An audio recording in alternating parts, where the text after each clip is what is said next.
खराब हवामानाचा फटका कोकणातील आंबा बागांना बसला आहे.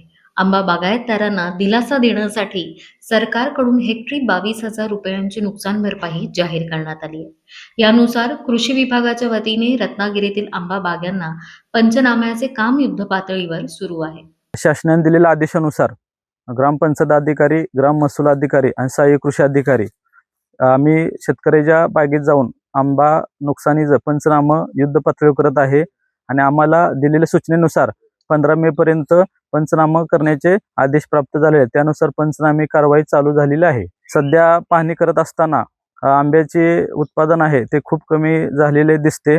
तसेच शास्त्रज्ञानुसार डॉक्टर बाळासाहेब सावंत कृषी विद्यापीठ अंतर्गत आणि शेतकरी यांची आम्ही पाहणी केली असता 80 ते 90% हे आंबा उत्पादन कमी आहे असे दिसून येते. त्यानुसार शेतकरी स्तरावरून आणि आमच्या स्तरावरून पंचनाम्याची कारवाई चालू झालेली आहे. आंबा बागांमध्ये केवळ 10%च उत्पादन शिल्लक राहिल्यामुळे सरकारकडून जास्तीत जास्त नुकसान भरपाई मिळावी अशी मागणी करण्यात येत आहे. सर्वेक्षण सुरू आहे. तर सर्वेक्षण सुरू असताना बागेत जाऊन तर एक 10% फक्त साहेब उत्पन्न आहे बागेत आणि शेतकऱ्यांची मागणी अशी आहे की जास्तीत जास्त लोकांना नुकसान भरपाई मिळावी सरकारकडून. पात्र शेतकऱ्यांची माहिती जमा करण्यासाठी सहाय्यक कृषी अधिकारी, ग्रामविकास अधिकारी, महसूल अधिकारी, सरपंच, पोलीस पाटील, तंटामुक्त अध्यक्ष यांची संयुक्त समिती शेतकऱ्यांच्या बागांना प्रत्यक्ष भेटी देत आहे. रत्नागिरी जिल्ह्यात आंबा आणि काजूचे सुमारे 1,80,000 हेक्टर क्षेत्र आहे.